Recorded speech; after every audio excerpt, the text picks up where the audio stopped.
Hello, my true crime lovelies. I hope you are well.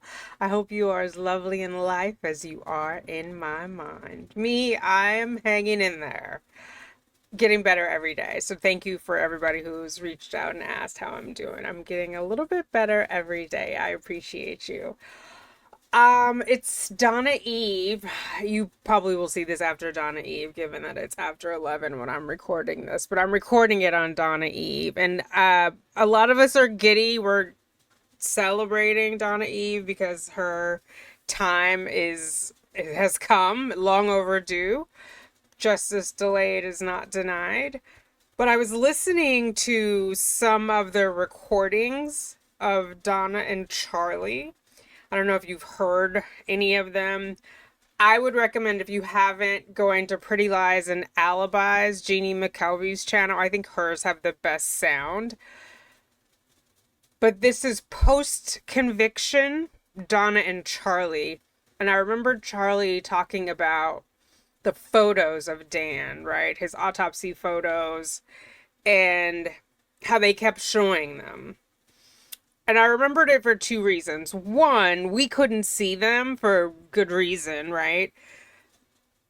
While we were watching the trial. And two, it felt like it really impacted Charlie because there was talk about it being like quick and painless. And as we know, Dan was shot on the 18th, but he didn't die until the morning of the 19th. And it sounds like it was anything but quick and painless. And so I had asked for the medical examiner report. Oh, sorry, I thought I was going to sneeze. I had asked for the report some time ago. I actually, can I even tell now when I got these? It's been a minute. It's been a minute that I've had them, but I hadn't done a video on it. And I just thought on the eve of the trial, I would read the ME report to you just to give reverence and respect to Dan Markel and his family and his memory of like what he actually went through. Because I think, we have fun being snarky about Donna. I mean, all of us, I think our heart is in the same place. We want justice for Dan Markel. But sometimes all these other things are going on and we distract ourselves. And so I just wanted to ground myself and anybody else who might need grounding. If it's too much for you, we'll catch you in the next video. I get it. I get it. But that's what we're going to go through in this video. First, I'm going to thank the members. I'm going to run the intro. This is your audio warning. Thank the members. Thank you for being here. If you like the video, give it a thumbs up. Or if you just appreciate the content. And I will see you on the other side.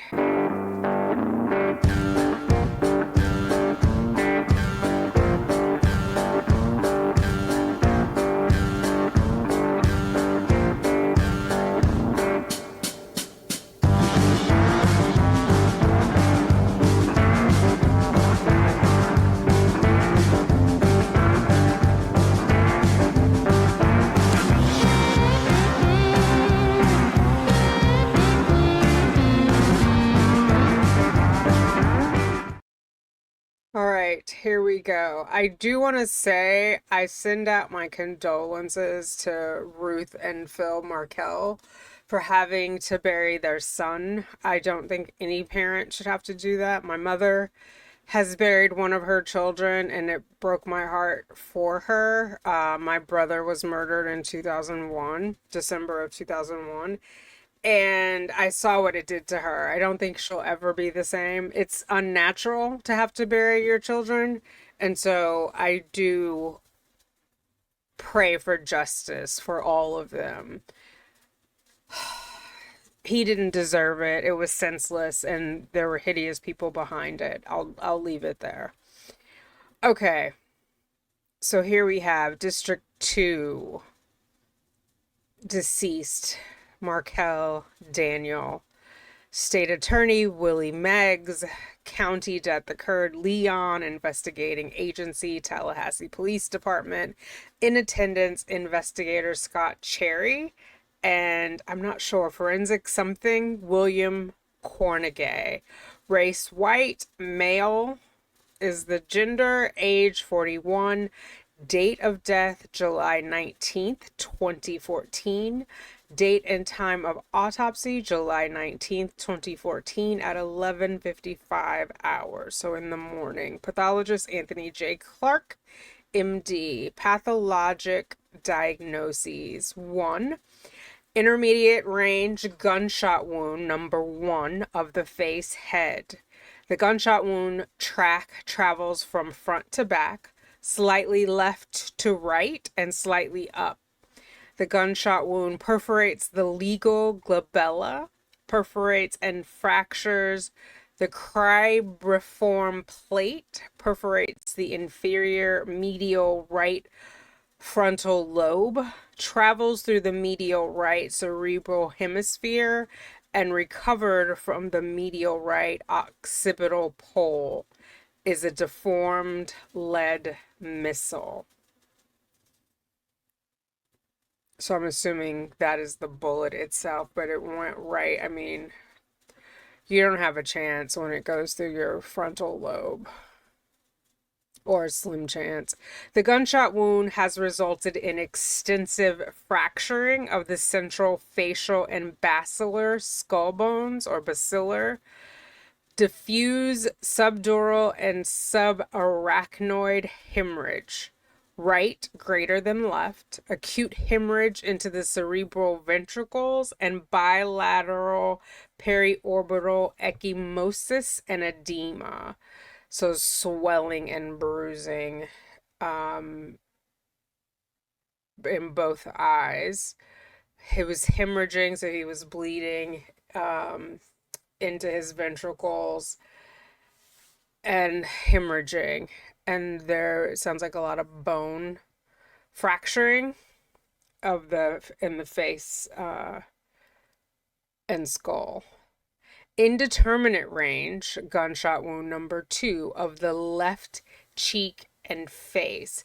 So remember, he's sitting in the car in the garage. I think, well, no, for sure he was on the phone and he said, wait a minute, there's someone who I don't know approaching, or something to that effect.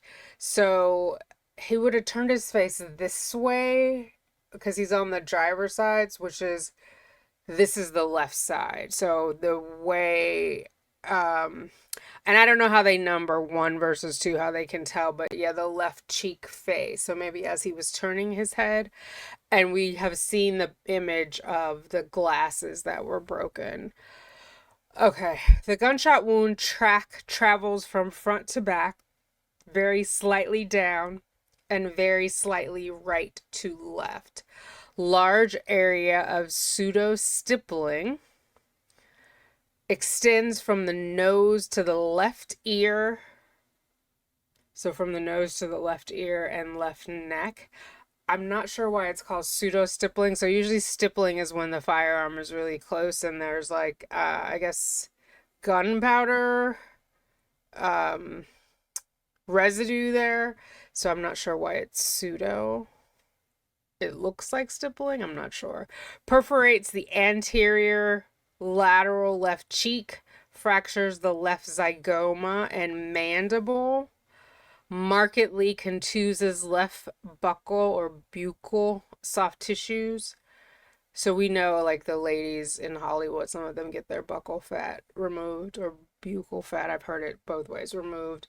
When they do your DNA, they do buccal swabs on the inside. So markedly contuses left buccal soft tissues, penetrates into the soft tissue below left external ear canal. Recovered is a deformed lead missile. So the bullet. Pseudostippling and soot deposition on the proximal dorsal left forearm. Is our forearm here? Yeah, it's down here. So maybe it's the second one. He put his arm up to try and protect himself. Blood toxicology is negative, so no alcohol, no drugs, right? Gunshot, so cause of death, gunshot wounds of the face and head. Identification, tied to the zipper pull of the white body bag is a handwritten white card with the name Markel Daniel. Typed white labels are adhered to this card and to the outside of the bag with the same name.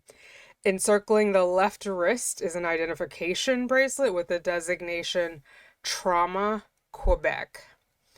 So he's Canadian, so I'm guessing Quebec is maybe where he was born, or maybe where his family is. Encircling the right wrist is an identification bracelet with the decedent's name. External examination: the decedent is received in an unsealed, labeled, zippered white body bag lying upon green-blue absorbent pads with white towels underneath and around his neck. Oh. The decedent is clad in a green hospital gown and white-blue slipper socks. No articles of clothing and or personal effects are received with the body at the autopsy, because they would have removed all his clothes and put him in the hospital gown. Ooh. Excuse me. This is the body of a well-nourished, well-developed Caucasian male who, as received, measures 71 inches in length and weighs approximately 165 pounds. BMI is about 23. In general, the decedent appears compatible with the stated age of 41 years. The scalp hair is coarse, gray, white, brown, and of short length. The irids are green, which is that irises are green with bilateral arcus senilis. The pupils are circular and symmetrical. A small amount of hemorrhage is noted under the right cornea. The conjunctivi are unremarkable. A few of us have had conjunctivitis in our life. We know that's part of the eye. When it gets infected, it's a conjunctivitis, but his are unremarkable. The sclera are non-eccentric. The nose and ears are normally formed and set, so his nose is intact. The nasal vestibules are obstructed by bloody fluid. Stubble covers the upper lip and lower jaw. The oral mucous membranes are moist, and trauma of the left buccal mucous membrane is described below. The teeth are natural and in good repair. The tongue is normally sized and shaped. The atraumatic neck is stiffened by rigor mortis. The larynx is within the midline. No masses are observed. The chest and back are well formed and symmetrical. The nipples are void of lesions or discharges. The abdomen is flat and free of apparent masses or injuries. No organomegaly is appreciated on deep palpation, so they're pressing in on his organs. Everything seems fine. The brown pubic hair is in a normal distribution. The penis is circumcised. The testes are bilateral, descended within the scrotum. No lesions of trauma of the perineum and anus are observed. The upper and lower extremities are well formed, symmetrical, and without absence of digits. So he has all his fingers and toes. The dorsal aspect of the right thumb features a 2.0 by 0.7 centimeter area of small black specks adhered to the skin surface but have not resulted in any abrasion or other injuries. The fingernails are short, smooth, and are slightly dirt encrusted. The soles of the feet are unremarkable. Well healed, non-specific scars are observed, and in lieu of description are diagrammed and photographed. So probably like childhood scars, surgical scars. Evidence of medical intervention. Encasing the face and head is a large bloody gauze dressing. Endotracheal and nasogastric tubes exit the right side of the mouth and are secured with opaque tape. So they intubated him. EKG pads are scattered over the anterior torso. Typed white labels are adhered to the anterior upper extremities and display the decedent's name. A Foley catheter exits the penile meatus is anchored to the left thigh and drains into a container. So they gave him a catheter, about 14 cc of clear, containing about 14 cc of clear yellow urine. A rectal thermometer protrudes from the anus. Hep-locked intravenous catheters protrude from the bilateral antecubital foci. Needle punctures are identified on the radiovolar right wrist and proximal anterior left tibia. I'm not sure where the tibia is. The left index finger displays a pulse oximetry pad. Okay. Postmortem changes. Rigor mortis is generalized and full. Diffused fixed violaceous liver or livor mortis extends over the posterior surfaces of the body except in areas of pressure. So I'm imagining like his back, his buttocks would have pressure because he's laying on a hospital bed. The eyelids are closed, the corneas are slightly opaque, the body is palpably cool to the touch following refrigeration. Radiographic examination. CT scout films are obtained and reveal left facial soft tissue edema, so swelling, with radiopaque missile debris, something from the bullet, and a second deformed missile within the posterior cranial vault, so the back of the head. All measurements and orientation are made with the body in standard anatomic position. Intermediate range gunshot wound number 1 of the face. It's interesting because I thought it would have been close range, but maybe as Sigfredo was walking toward him, he was shooting. Probably trying to prevent Danny from getting out of the car. A 3.0 by 1.5 centimeter irregular gunshot wound of entry lies on the left glabella, centered 8.0 inches below the top of the head and 0.5 inches left of the anterior midline of the face. Okay. This gunshot wound entry is inferiorly placed within a 12.2 by 9.3 centimeter area of fine stippling.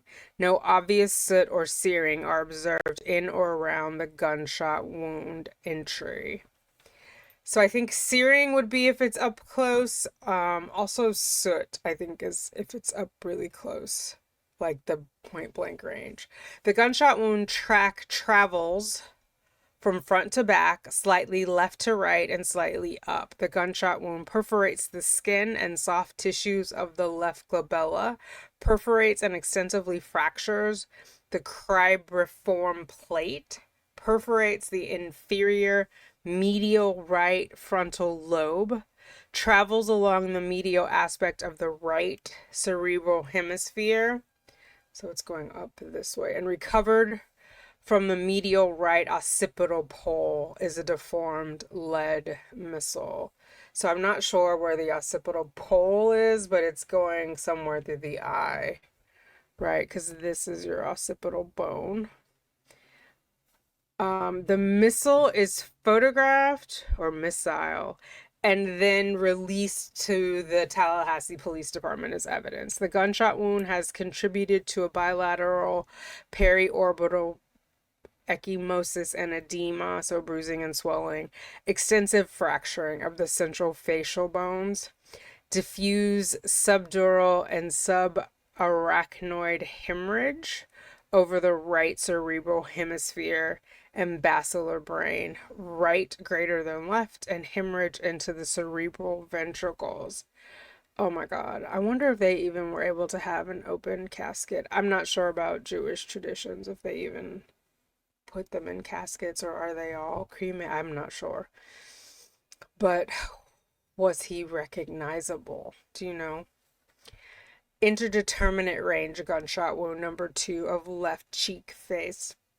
A 1 by 1 by 1.5 centimeter T-shaped gunshot wound of entry lies on the anterior lateral left cheek, centered 9.75 inches below the top of the head and 2.8 inches left of the anterior midline of the face.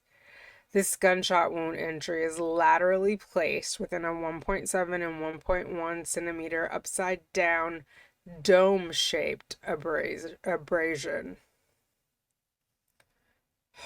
Upside down dome. So it's going this, and it's an abrasion. Contusion of the soft tissues lateral to the entry wound are noted. This gunshot wound entry is essentially located within a 17.5 by 14.5 centimeter band of coarse pseudostippling that extends from the tip of the nose along the left cheek to the left ear.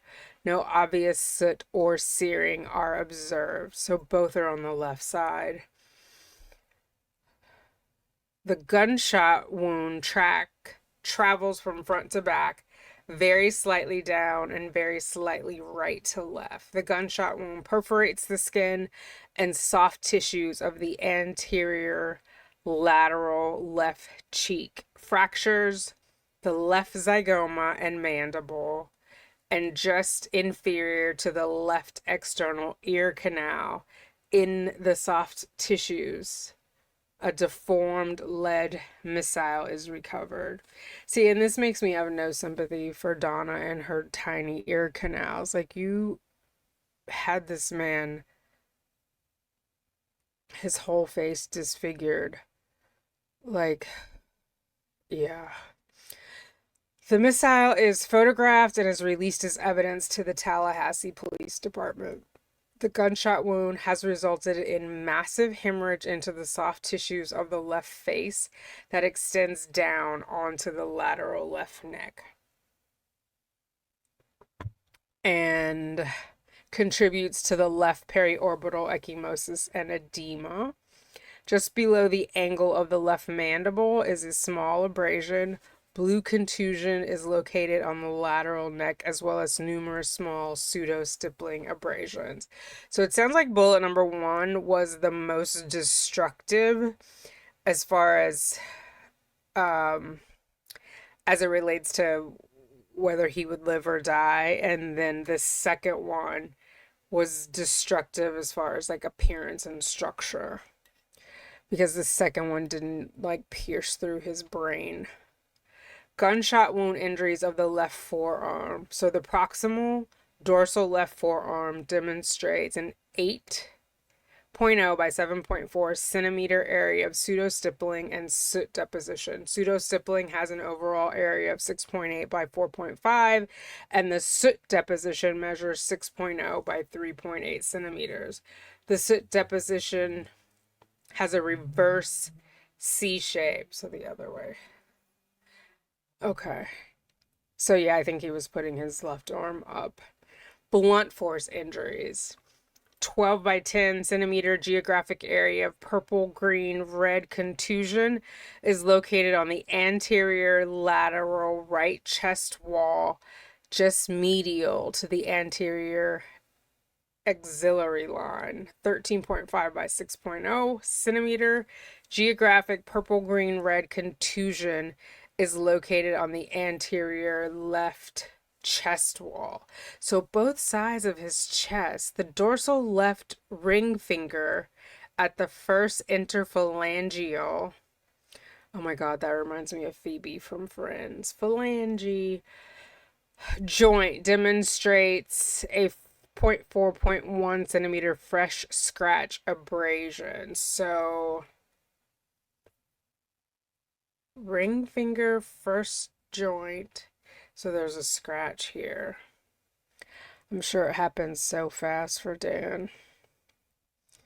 Internal examination, body cavities. The following excludes the above described findings. The serosal cavities have the usual smooth, glistening tan pink mesothelium, and a small serous right pleural effusion is observed. No fibrous adhesions are demonstrated. All body organs are in their normal anatomic positions. No unusual odors, atypical colors, or significant decomposition are detected. Head, central nervous system. The massively traumatized brain weighs 1,510 grams. Marked flattening of the gyri with attenuation of the sulci is observed. Serial sections through the cerebral hemispheres, brainstem, and cerebellum do not reveal any obvious intrinsic pathologic lesion. So his tissue is otherwise healthy. Neck. Examination of the soft tissues of the neck, including strap muscles and great vessels, reveals no abnormalities or injuries. The hyoid bone, larynx, and bony cervical spinal column are intact. So you remember, like in the Madeline Soto case, her hyoid bone was not intact, and they said that was indicative of like strangulation or hanging. Cardiovascular system. The normally configured heart weighs 370 grams. The pericardial sac is free of excessive fluid or adhesions, and its surfaces are smooth and glistening. The epicardial fat is normally distributed. The coronary arteries arise in a codominant system, follow the usual courses, and the proximal left anterior descending coronary artery features a 40% atherosclerotic stenosing plaque. So he has a little bit of plaque in his coronary artery. No acute thrombi are detected. I mean, most 40-year-olds would. The chambers and valves bear the usual size position relationships. The valvular cusp and leaflets are unremarkable. The myocardium is homogeneously red-brown, firm, and free of focal lesions. The atrial and ventricular septa are intact. Aorta and its major branches arise normally, follow the usual courses, are widely patent, and free of significant atherosclerosis or other abnormalities. The vena cava and their major tributaries return to the heart in the usual fashion and are free of thrombi. So normal healthy for a 41-year-old male. Normal heart. Respiratory system. Left and right lungs weigh 420 and 870 grams respectively. Upper and lower airways contain a small amount of frothy serosanguineous fluid. The mucosa is erythematous and endomatous.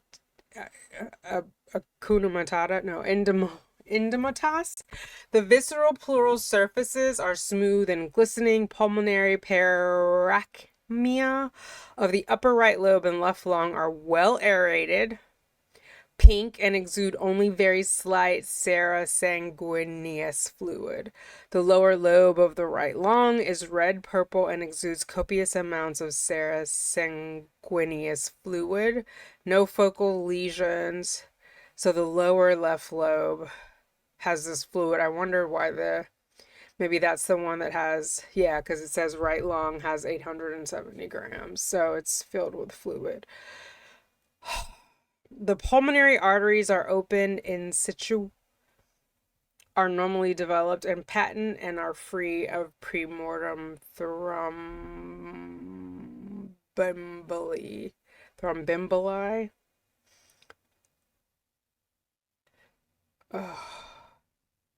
Hepatobiliary. The liver weighs 1,470 grams, and the hepatic edge is slightly blunted. The hepatic capsule is smooth, glistening, and intact, covering pale brown, firm parenchyma. No focal lesions are identified. Gallbladder is present and contains 20 cc of green viscous bile. The mucosa is velvety and unremarkable.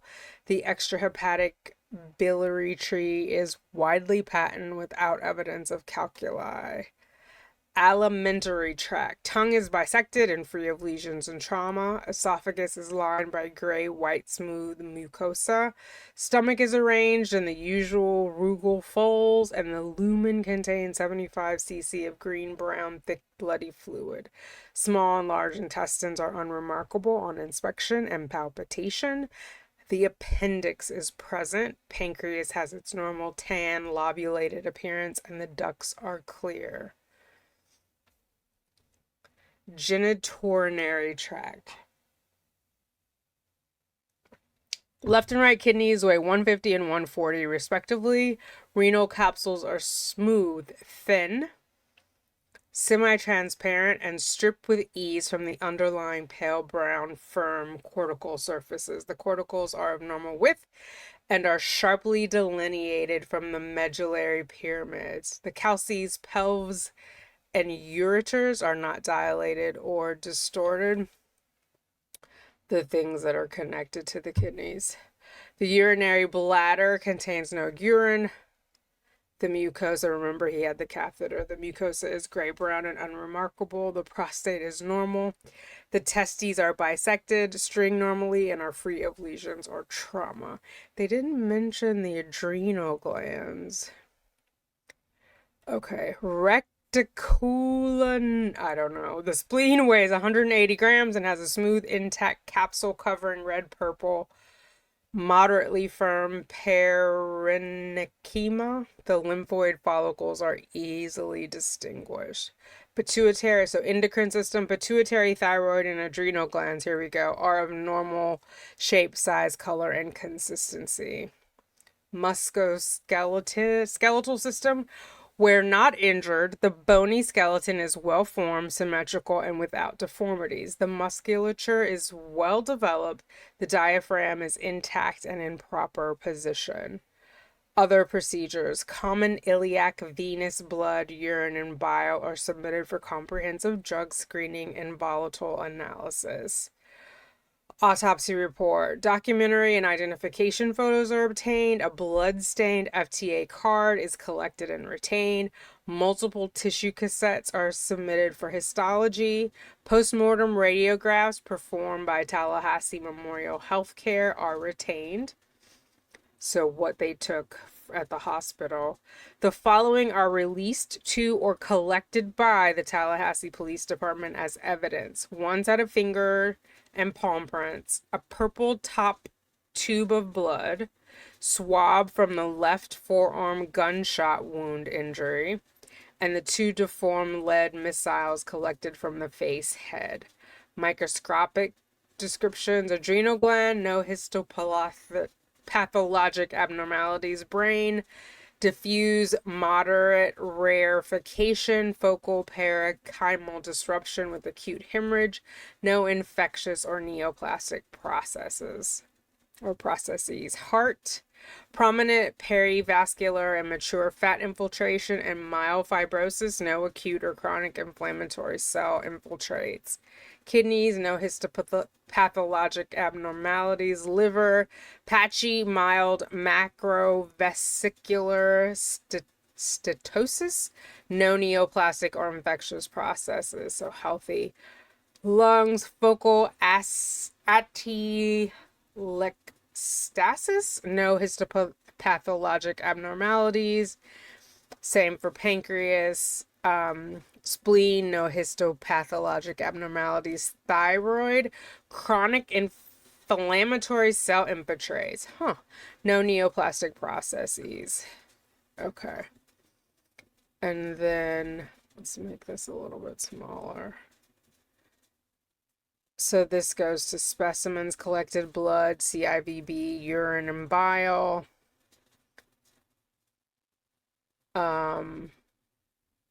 Volatiles, none detected in blood or urine. Comprehensive drug screen, none detected in blood or urine.